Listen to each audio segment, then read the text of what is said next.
Traci, why are more schools not putting the AD position on the president's cabinet? Because you've done that, and I love it, and it's so smart. Why are more schools not seeing how important the impact and the visibility of that position needs to be higher? Matt, honestly, I'm not sure.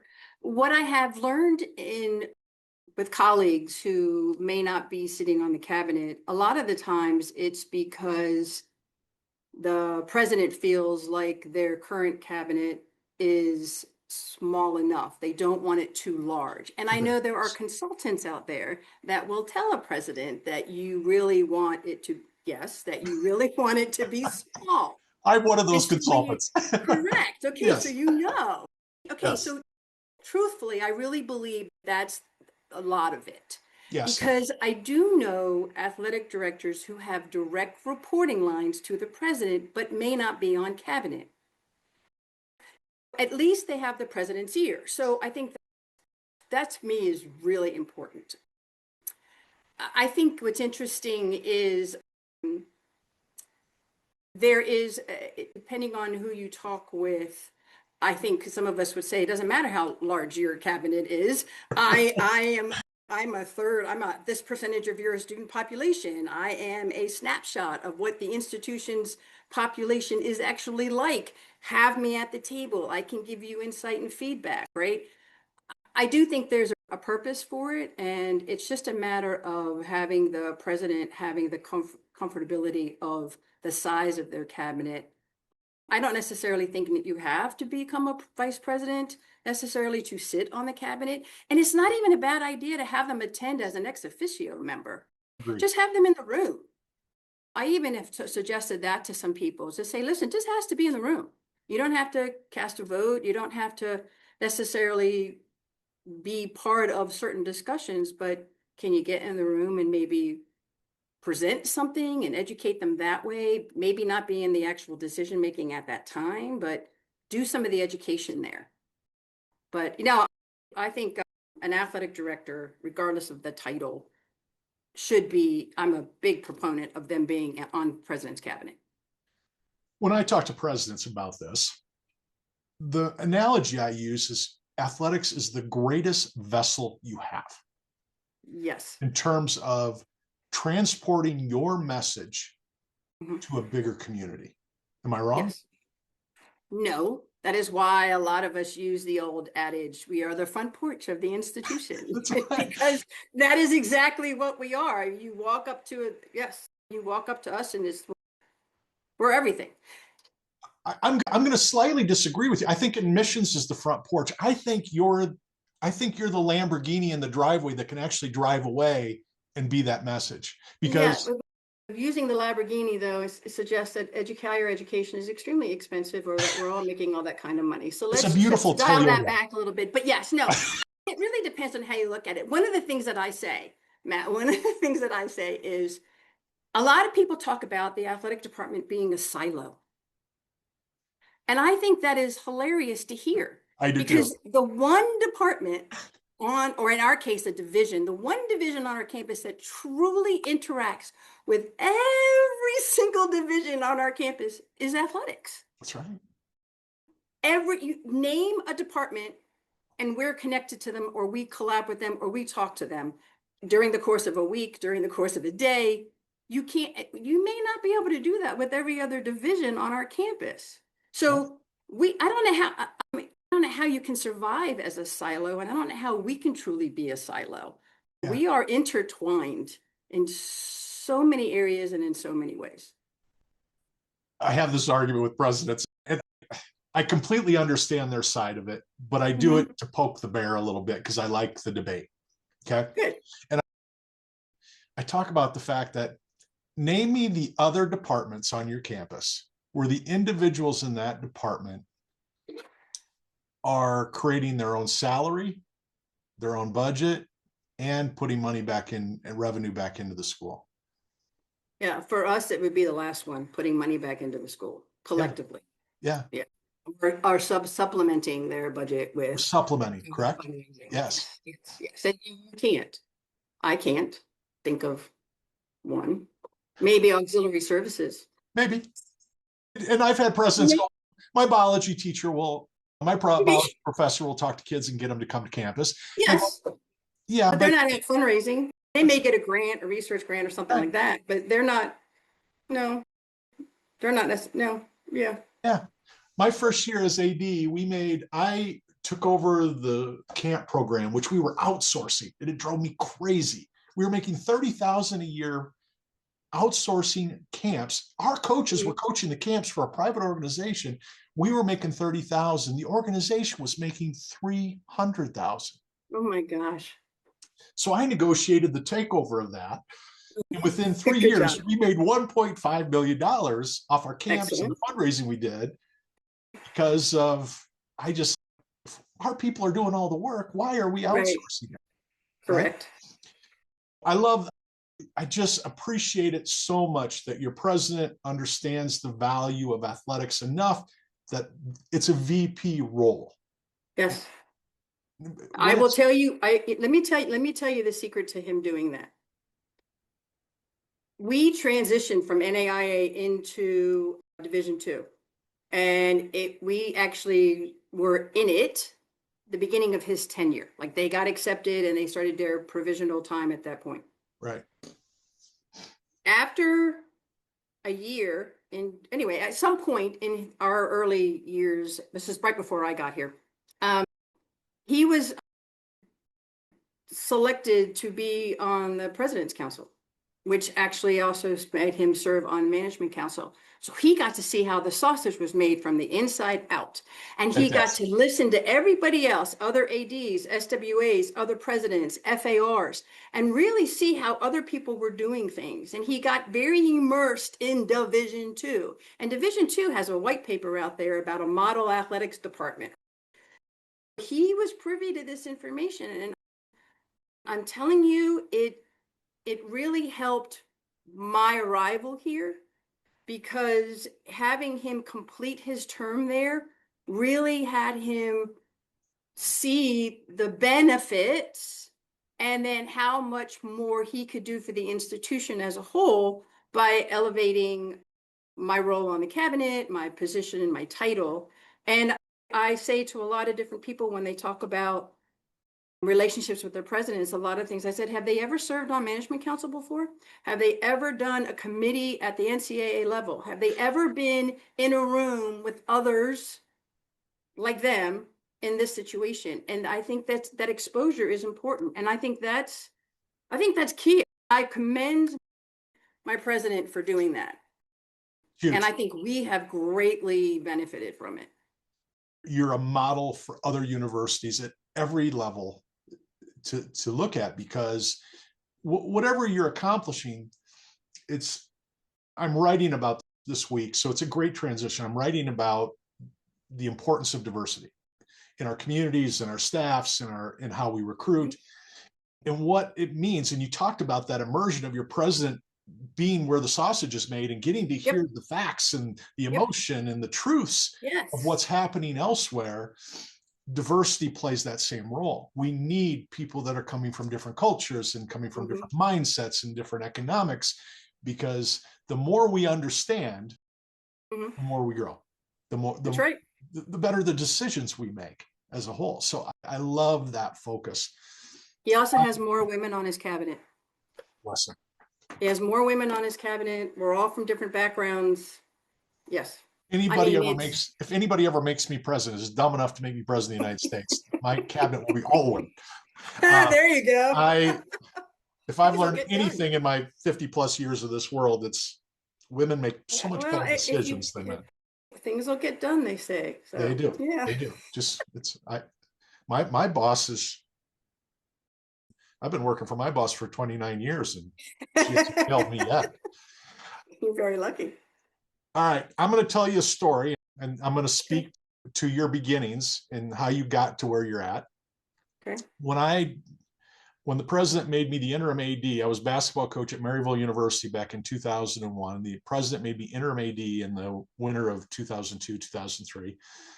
My first appointment was I moved my athletic trainer to associate AD. Mhm. That was my first job. First thing I did. And the reason I did it is because he understood our students better than anybody else, our Mhm. student athletes. Mhm. He heard the gossip Yep. and that nobody else was hearing. Correct. He could deal with any type of character and emotion, and he saw it all. Yep. And he became the backbone of our tiny little department and how we grew, because he was the best counsel I could find on our campus in terms of the growth and the health of our student athletes. Correct. It is very rare to go from athletic trainer to athletic administrator and VP of athletics. I don't know if there's 20 other of you out there in the country. How did that happen? And how do you feel with the fact that your athletic training history and all that you had to deal with, how has that Mhm. shaped who you are as a leader today? Loaded question. There's a lot there. I ended up, I was at a, my history, my work history is predominantly Division I. Okay. Okay. My first foray as an athletic director is here at Daemen. I am in my 8th year. So I have been the number 2, the senior woman administrator for, but prior to that, I was the associate head athletic trainer at D1 FBS institutions. And it wouldn't surprise you that there was a point where they needed to designate an SWA. And the conference that this particular school was in did not want SWAs to be head coaches. So when this particular institution looked around the athletic department and needed to find the senior most woman who was not a coach, that was me. That was you. Of That was course. me. Of Okay. course. Now I hadn't been there very long. So I don't know about the senior part, but that was me. I learned about the role. I learned about the designation. I attended conference meetings. I was in all of the decision-making meetings within the athletic department. I was getting more involved with things going on across campus. I was all of a sudden on all these committees because I was a rep from athletics. We had some people that like either retired or took other jobs. And in this particular state, you can't replace that until the board meets and approves the new, a rehire or a new hire for an existing position. And I basically woke up one morning and realized it had been 4 weeks since I had taped an ankle.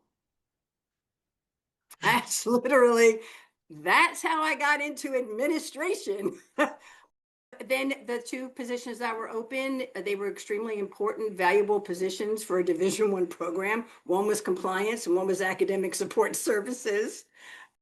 And we didn't have anybody to step in. So I hadn't learned the whole, when somebody asks for a volunteer, everybody steps back. I didn't learn that step.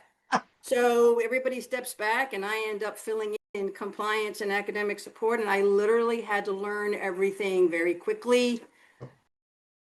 I had 2 wonderful compliance officers from 2 different Division I conferences that I was familiar with. They helped me. The NCAA was very helpful. The institution was helpful because I was able to come in and educate them about athletics, and they were able to educate. It was a nice transactional arrangement. And that's how I got into literally administration and other areas within athletics. From there, I said, you know what? I'm making a difference from this position. Like, I went into athletic training and thought I was going to be an athletic trainer for like my entire life. I didn't ever think of anything, and I wanted to do it early. Eric Heiden was speed skating. This is how long ago. I was in junior high, and I'm saying junior high, okay? Not middle school, junior high. Eric Heiden was in speed skating. He made an announcement he was retiring and going to some country to study sports medicine. Sports medicine, what's that? I wrote the United States Olympic Committee and I said, what was Eric Heiden talking about? They sent me a package with, I would say, a gallon milk jug, the height of a gallon milk jug, full of pamphlets of every job known to the universe, You're because it was kidding me. international and national, on positions that were in sports medicine or somehow connected to sports medicine. I found athletic training in that pile. Turned out my high school had a club. The rest is history. And so I did all of high school. I was in the club. I went to school at Westchester in Pennsylvania to be in their specialized AT, not PT, but AT major. So I never thought I was going to do anything else. And as I was taking this role on as SWA, like you said about athletic trainer and you bringing on your athletic trainer being administrator, I was realizing that when I'm sitting in those meetings, I know stuff that they don't know. That's And right. I have insight on things that they didn't have. And I'm sitting there going, huh, I'm pretty smart. I know these things. Hey, how can I use this to contribute? And from that, Yep. I realized that, okay, my life has been dedicated to making sure that these student athletes get their 4 years on their playing surface. They fulfill their eligibility. And then I thought to myself, okay, now I'm in academics and compliance. Okay, I have the responsibility of making sure they're eligible for 4 years. That's my job. And getting them to campus to play 4 years. And then my other job was also to make sure that they get the GPAs that they can freaking graduate. So I was like, okay, I can do this. This is another role. I like it. It's still about still student athlete focused. This is what I'm going to do. And then from there, I ended up in another Division I institution where I had sports supervision, because then I was like, wait, I can help coaches. I can help coaches provide the best experience for their student athletes. I can help them recruit and make sure that the kids are going to be eligible and compliant and have fun. And we're going to, this institution and our athletic department and our coaches are going to provide, and I'm going to help them grow and be better teachers and better coaches, and we're going to be success. That was my thought process. And then I did that for another 13 years. And then I was like, you know what? I think there's more that I can do. And then I realized as an athletic director, I can see it from another step even further. I can make sure that the university is providing the tools and the resources so that the coaches can be successful and the student athletes can have the best experience, and that I'm meeting their needs, and that I'm advocating for them, and I'm working for them, and I'm making sure that we're all paying attention and working on both sides of the fence, right? Knock down the fence, both sides of the institution, the recreation athletics side, and then the academic side. And then having the opportunity on Cabin, it just sealed the deal, right? And we collab. That's what it's all about. That's why we're here. We want them. People are forgetting the whole degree part, and that drives me insane. But I'm here because it's my responsibility to get these kids their years of eligibility and their degree. Or at least I can't do the work for them, but my job is to make sure they have what they need to do those two things. So I went through a similar route to get where I went to as well. And I remember having the same feeling where I just woke up one day and all these experiences that I'd had and all the things, these little jobs I had, were so important to the overall picture. It was like the skies opened up and I started seeing the birth to death model of the importance of athletics. Yes. It's not just how many games we win or getting them healthy or getting them out the door. We have so much power over who stays, who doesn't stay, who becomes our alumni, who becomes givers back, who comes back and works for us, who goes out in the world and spreads the message of our school and our university and brings more kids to us. There's so many layers to it that what we do in athletics is profound. Right. Yes. A lot more influence than I realized. I mean, the seed is very different than anything I have ever done before. Yep, but truthfully, I felt I was ready, and I truthfully felt that I saw when I interviewed at Daemen, I really saw and felt like I could do something here. I could give them something. So, of course, yeah. But yes, birth to death, I like that concept. But yes, it's, yeah. I think that being an athletic trainer really gave me some insight, which allowed me to move through the echelon of opportunities and positions within a department, but it also helps me do my job.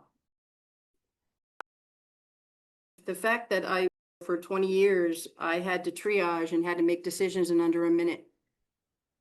And I handle crises very different than others do. And I have a way of collecting a lot of information so I can make an informed decision, because it's not just as easy as seeing something, and it's not just as easy as asking one question. There's a lot more to collecting the facts and getting all the information so that you can make the best decision possible in that particular situation. And I think being an athletic trainer has really prepared me. It hasn't prepared me because I didn't know I was going to do this. They gave me the tools to do what I do. One of these days, I'm going to call you and I'm going to say, Traci, we're going to write a book together, and I'm going to take all this information because you're my brain. I'm sorry. I'm sorry. No, okay, it's so good. It's so good. I feel like I'm writing chapters for you as you talk. I'm like, oh, this is so good. We need to get this in the hands of all these athletic leaders to think simply and think efficiently, and think about the kid first and the health and their direction first. Important question. What's your heel lock look like today? Could you put I actually did it a month ago. I taped an ankle a week ago just to say I could do it. I was like, hold on. I said, let me take Daemen real quick. Let me see if I can do it. And they actually let me. I was like, all right, thanks. Is it like right? I didn't do. Truth be told, I didn't do it here. I did not do it at my institution because I didn't want my student athletes to see me. I didn't want my athletic trainers to see me. I did it someplace else. And I said, oh, let me try. I did okay. It might have been a little too tight, but that's a feel. That's a sense. And I haven't had that sense in a while. So, it's I had the best athletic training teacher who became our AD, believe it or not, when I was in college. And he taught us so well. And I'm frustrated now. Every time I have to tape an ankle, like one of my kids or something, I try and remember everything, where the tape goes, and it's a lot. It's a lot. It's not like riding a bike. No, but I did it all through high school plus 20 years professionally. It was a lot more like riding a bike than I thought it was going to be.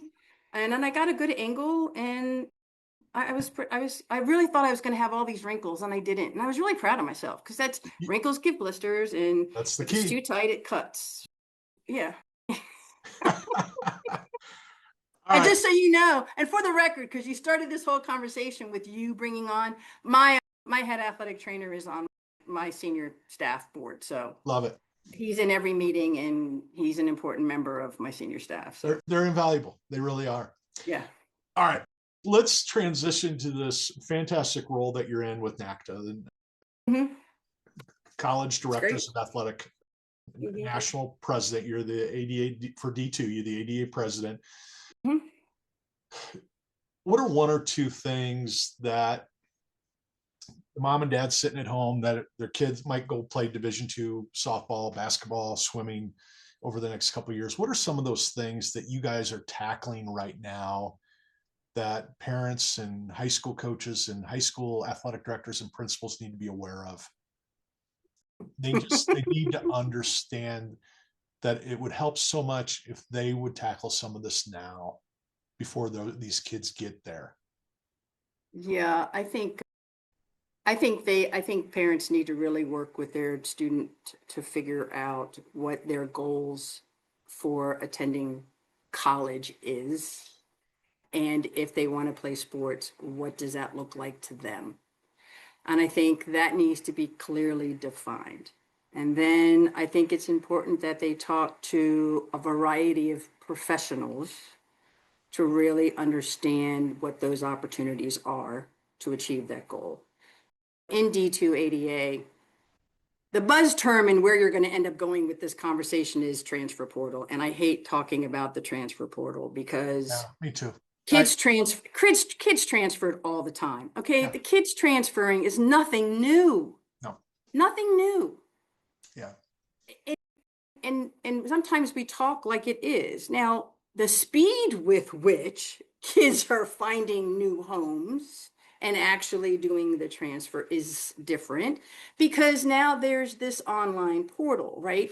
In the past, you had to go talk to a couple different people before you were allowed to actually announce or say you were transferring. And then we had to do all this paperwork for you before you could even talk to anybody. And sometimes that time allowed people to rethink some things. Maybe the head coach have further conversations. Maybe some administrators or support services had time to intervene. What's happening now is in a split second, a kid can walk into an office, say they want to go in the transfer portal, they're in, it's done. Done. And it's already on. And it's yes, and it's already on Twitter. It's flashing on somebody else's screen somewhere. It's you really and transfer and to me, a lot of the reason why the students are transferring is because they don't know what they want. And some of them are chasing the almighty dollar. Yeah. I really think it's important for parents and students to discuss why do you want to play sports in college? And what do you want to be when you grow up? Those two questions have to be asked. And you have to figure out based on those answers, what does that mean? If a kid says, I want to play Division I and I want to get paid $500,000, okay, well, first of all, is your student good enough to go to Division I and get paid for $500,000? That's not for me to judge, but you need to find that out. And if it's not, what are the options? And the schools that they're looking at, what does he want to be when he grows up? A college career, despite what we all read on TV, on social medias and here on TV, your college career is 4 years. You have 5 years to play for. Okay. COVID got some kids 5 or 6 years, and I'm not talking about court cases. Okay. I'm not going into that because that's a whole nother conversation. But what I'm talking about is you need to go where you fit.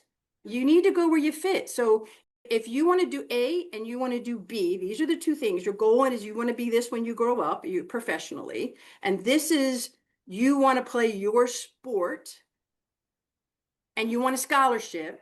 Okay, understand that having a scholarship means you have choices between Division II and Division I. It's not just Division I, folks, it's Division II. Yeah. And if that's what you want because it makes you feel good about your athletic ability, or two, you need it in order to go to college, then define that. Parents, define that, student, and then figure out based on those two things what's out there. What's out there? Google, use the social media, use the internet to figure out where can you go, what can you do, or let's say you're not even sure what you want to do. Then sign your student up with the guidance counselor at your high school and do a career survey. All of them do it. They're all use different ones, but go in there and figure out what you have the aptitude for and figure that out. There's life after college means you're going to need to have some sort of a professional career. And odds are it's not going to be in professional sports. And it's probably gotta not pay going to the be, bills. and it's probably not going to be $500,000 a year. Correct. I mean, we're talking about the 1% again, the 1% that's going to go pro, and the 1% that's going to get $500,000. And that's, yeah, it's frustrating. But I think parents, listen, kids, whether they're Division I or Division II, can get a scholarship that does help them. It makes them feel good about their athletic ability, and it helps offset expenses for the family. Those are two wonderful things about looking for a scholarship in athletics. But there's a lot to be said with wanting to play sports, and maybe not a scholarship is the importance, but having the experience, a great coach, and also the academic program that you want to look for, and a great placement rate in careers. Like when you graduate, what's their career placement rate, right? Yep. Those are important things. So then look at Division II and Division III. Agreed. Open those doors. Keep your mind open. Playing great sport is playing great sport. It doesn't matter to specifically Division I, specifically Division. Listen, our basketball team, right? Both of our basketball teams right now are number one in their conference. Our women's team has done it 7 years in a row now, and our men's team has done it 4. Our women's team is 15th in the country. Our men's team is 4th in the country. In the region, my women's team is 4th and my men's team is 1st. You want to go talk to any of my young people and see what they feel about not playing Division I right now? They wouldn't trade it for anything. I'm having this conversation with teenagers every day. I work with about 25 families every year and helping them through this journey. And I sit them down and I go, okay, before we start, what's your Super Bowl? Is it getting a degree? Is it getting a full scholarship? Is it playing right away? Is it starting? Is it being on a Division I roster?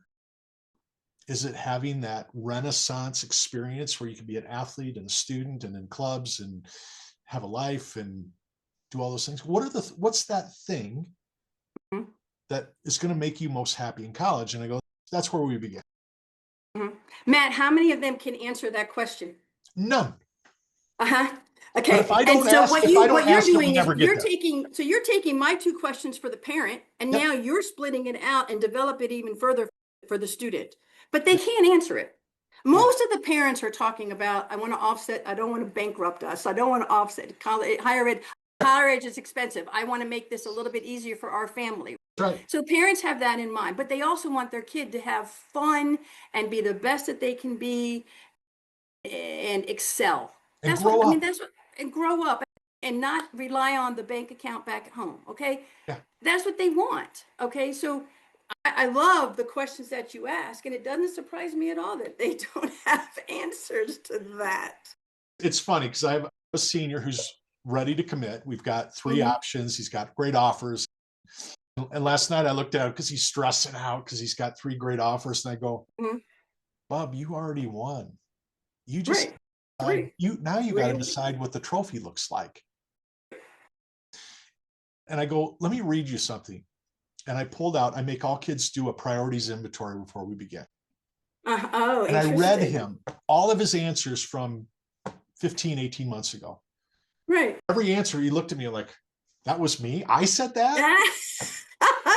And I go, you had no idea who you were then. You had no idea what you wanted then. You had no idea what was important to you then. I said, this experience that we just went through by you being patient and listening and asking lots of questions to others and yourself have put you in this position where you get choices now. And there's not a bad choice to be made. You're going to get a great education. It's all going to be about the same out of pocket when you're all said and done. You got great people that want you, right? So I love. So now it's a fit. It's a fit. It's the town that you're going to be living in. It was the vibe that you felt when you walked around campus. That's right. And how did you do with with your potential teammates? That's when all those other things start to come into play when you're making that decision. Yeah. How many families get to that point? How many families get to that point when their kid goes to college where they're like, we've asked every question. We've gone through every answer. We've talked to everybody that we could possibly talk to understand where we fit. And that's my purpose on my business side is I want kids to know.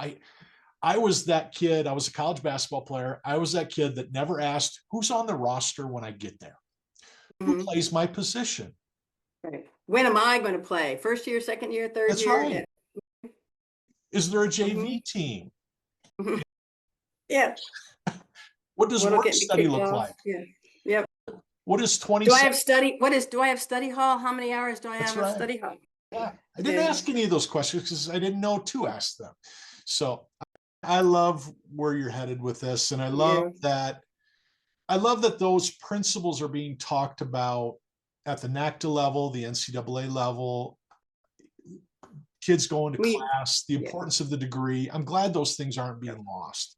Division II talks a lot about being true to who we are. Yeah. And how are we on our campuses and within our departments? How are we continuing that message? Proud to be Division II. What does that mean to us? And listen, Division II is very much about the balance. We academics and athletics are equally balanced in importance, and those are the messages that we send. Listening to my coaches do their recruiting spiels is a testament to what we've done here at Daemen and to what Division II is all about. I think it's, I actually had to do a tour for somebody who is an alum and who's thinking about their son going. And I was giving them questions to be asking, and he was like surprised with the questions I was suggesting. None of them had to do with playing time. None of them had to do with anything other than how am I how am I going to excel? How am I going to do? It was about study hall and about meals and about sleep expectations and access to the training room and Yeah. with all these. Do I eat on the road? How about the hotels? Am I in a bed with one person, or or is it two beds to a room? Just Right. crazy things that no, it was, yeah. But for So every specific kid, one of those answers is going to determine their happiness, maybe. yes, I, yes. my daughter's one of those people. You put her in the wrong room in a hotel room on a trip, and the whole trip's ruined for her. Mhm. She just can't Yep, get past it. Every kid's a little bit different. they are, What and we that's eat why on the you have road. to, correct, and that's why you have to, yes, what's the road trip slide? Are we in a bus? I get motion sickness. What do you do for me?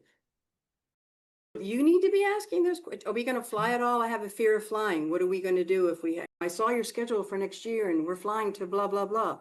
I have a fear of flying. What do I do? I can't go to that school because they're going to fly. You'd be surprised, but all these questions matter when you're making a decision, and the answers will matter when you're making a decision. It's Okay, clearly informed decision making. agreed. I'm going to throw this back at you. I'm going to flip the table though. And I don't mean this in any other way because outside of curiosity. Mhm, I was a head college coach at 26. There was no mhm, manual. I had no idea how to run a budget. I had no idea how to recruit, even though I'd recruited mhm, a little bit. I was an AD at 27. No mhm. idea how to supervise 50-year-olds that have been coaching for 30 years. I understand. Okay. Do you have time in your role as VP of athletics to think about the structure of how you coach your coaches? I have to make time to think of the structure in which I can construct and help coach my coaches. That's my Okay. responsibility. That's part of my reason for being here. I have a model. Listen, we're 42 staff members, period. Yep. Okay. For 240 student athletes. A lot of my people are 10-month. Most of my coaches are 10-month. And because of the market in general, and because of just life in general, my coaches are getting younger and younger when I hire them. So, great example. Okay. Yep. I have, I take my senior staff, which is my executive team, and I have, there are one, two, three, four of us that are sports supervisors. Good. And I actually designed a little outline for my sports supervisors on their responsibility as sports supervisor. Okay. And in some cases, I have assigned certain coaches with certain sports supervisors due to their need for mentoring or not need, less need for mentoring. Okay. And I have assigned certain sports supervisors to the ones that need mentoring because they were former coaches and they were very good educators. Okay. And they're very good listeners. It's very important. It is very important to me that my coaches understand that they have resources, not just the student athletes, but my coaches. They know they have all of us plus others, and whatever else they need, they know they can come and ask for it, and we can figure out how to get it done. I am also, it's very important to me that I meet with the coaches and I talk with them, and I can pop into their office and see how they're doing, and I can check their pulse. It's very important for me to provide them professional development opportunities, whether it's through their professional association or through We Coach or through their or through a local club or organization that's doing something regarding sports psychology or something like that, Right. right? What can I give them? And I check on it. I ask them, I say, what can I give you to help your job make it easier?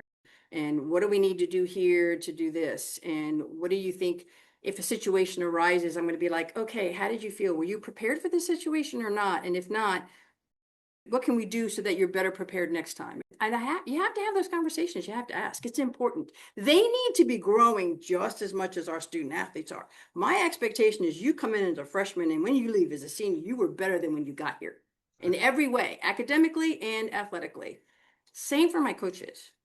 The young coaches, I have I have first head co two first head coaching job. One has been both of them have been assistant coaches for a while, but now they're the head. And one of them is in the age range that you're speaking of. And we make sure that she has everything that she needs. We check on her regularly. She's very comfortable coming to us and talking to us. We don't put her in a situation where she handles anything by herself unless she's truly confident that she can. It's all about communication. It Do I is. have time to do this for all of them? No, I don't. But that's why I have the organization the organization chart the way I set up the way I do, because more is better, more people. And then I've even rotated them around. I've even had sports supervisors change because there's something that this sports supervisor can provide that the other sports supervisor didn't or couldn't. And I think there needs to be a shift. But and I provide also, I have a nutritionist on contract. I have a mental performance coach on contract. I have a social worker on contract. What a blessing. Um, Yes, those I, are great things. yeah, yeah. Oh, And I have amazing senior coaches that love to help with. We'll have a staff meeting, and then after the staff meeting, we would be like, hey, something you want to talk about? Hey, so and so, lead a discussion on how you recruit or lead a discussion on how you fundraise. And then the admins leave the room, and it's just the coaches, yeah. I love you know? that. I Yeah. preach that when I go to small colleges. Yep. First thing I do is I sit down with the AD and I go, let's go through every one of your coaches. Yep. What are they a master teacher of? What could they teach the rest of your coaches? You've got a social media expert, you've got a Mm-hmm. practice Yep. planning expert, you've got Yep. somebody that's OCD that plans trips and fundraising like no tomorrow. Yeah. You don't But need 12 consultants like me. You've already got them. Let's use them. So I yeah, I'm not love that trying to you're talk, doing that. not trying to talk you out of a job, but No, I also do this with the people across campus too.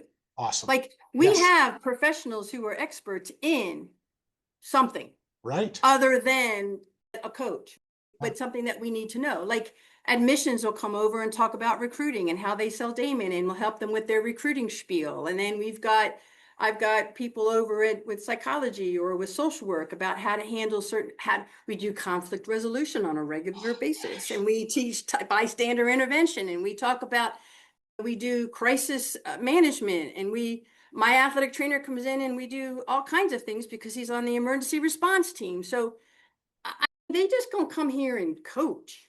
That's the easy part.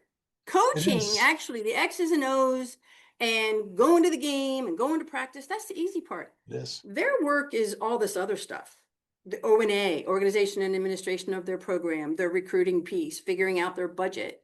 My budget manager, she's new, and she has one-on-one meetings with everybody, one, to get herself up to speed, but also to help them. And it's been a great experience for everybody so far. Well, we'll see when the budget comes in, but Yeah. because hopefully they didn't ask for the sun, the moon, the stars. But anyway, the bottom line is that is my responsibility. That is my responsibility, is to grow them and help develop them. That's important. Don't hire an agent before talking to me. I'm serious about I mean, I think there's 3 books in there that we could write. I'm going to take you on the road, and we're going to go talk to Okay. ADs across the country, and we're going to coach them up. Okay. We're going to get into part 2, but I want to ask you a couple quick rapid fire stuff, just to get your thought on hiring the right people. Mm-hmm. And just to give those young coaches out there that are listening to this, give them your perspective on what you're looking for. What's something you hope? You open up a resume, you're reading the cover letter. What are you hoping is in there? What's that one thing you hope is in that cover letter? That they've tried lots of things. And I don't mean lots of things in coaching, but they've been other places. And that they weren't afraid to volunteer. They weren't afraid to, I just want to see I don't even know what the word is. I want to see Eclectic. Yes, but not like bizarre. If a young person graduates and is fortunate enough to become the grad assistant at the same school that they played for, the same coach that they played for, and now they're looking for their head coaching job, I would hope to see that they've been other places so that I'm not necessarily getting that head coach from that team's teachings. I'm not hiring that head coach Yeah. that they played for. I'm Yeah. hiring this young person. I want this young person to have enough experience, and that can vary. It all depends on the personality, right? But I want them to have experience that's collective so that I feel that they are, when I'm interviewing them, they're giving me their philosophy, their thoughts. I need them Not to somebody else's. articulate. Yeah, not somebody else's. Now, it can be bits and pieces, and it can even be somebody else's, but in their own words, because that's how they translate it, right? This is I'm how I a, can, this is how I want to help yes, you. This is who I yes, want to be. This is what my program's going to be known for. yes. And they have to be able to articulate it. And let me tell you something, they can be 25, 26, 27, and they can articulate it if they've done their work. Yes, I agree. I was that person. I knew what I Yes, wanted. I knew what I wanted yes, to do, and yep, I knew what I believed in, and I knew where my convictions were. yep. Now, have they changed over years? Yes, but would I handle Well, it you should. differently? Yes, But they should change. And I yes. listen, and I if I interview a person at 26 and they go someplace else, I go someplace else, and then I have another job open and they show back up, I better not have the same conversation with that 36-year-old that I had when they were 26. First interview, phone interview, Zoom interview. You like the resume, you like the cover letter. It's done enough to get you excited. What's that thing you want to feel on that first phone That interview? they're excited. That they're excited about the possibilities. I want to hear it. I want to hear it. They may not be able to articulate it quite yet, but I want to hear it. I want to hear their excitement. I want to hear, and I hear it not necessarily in their responses, but I hear it in their questions, Yeah, the questions that they ask. yeah, Because they're nervous. They're nervous. So I'm not going to get necessarily all of the, but I want to hear their excitement. I want to hear their passion for what they are going to do for the rest of their life. That's what I want to hear. me too. I'm with you there, 100%. If you could teach your coaches all one thing that they could all be better at, what would that be? That's a great one. Grace, giving themselves grace if they are not having a good game, good practice, good season, giving themselves grace. I I think they have to allow themselves to be make mistakes. They have to allow themselves to not get it right. And but have suggestions on how they're going to fix it or ask about how identify and ask how to fix it. I have a coach now that things have not gone great his time here, but he works his tail off and Yeah, he is passionate about what he does and he asks all the right questions and he makes all the right adjustments and he asks all the right questions. Now, I don't know what that outcome is going to be down the road, but right now I am willing to give him my time, my energy, all of our resources and personnel and support services to help him get there because of that. And he's gotten to a point now where I've convinced him to stop beating himself up. He's okay. It's okay. He's here next year. But it's really important to me that they all learn.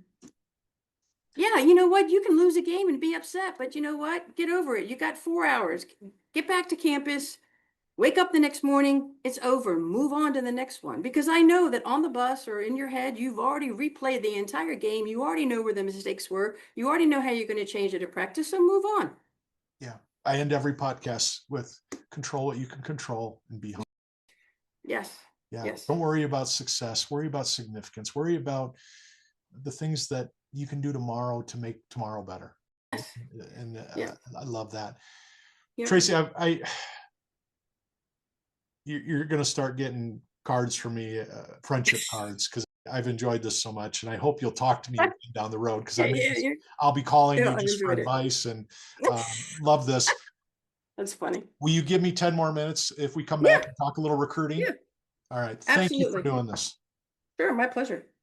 We'll be back for part 2 on Monday.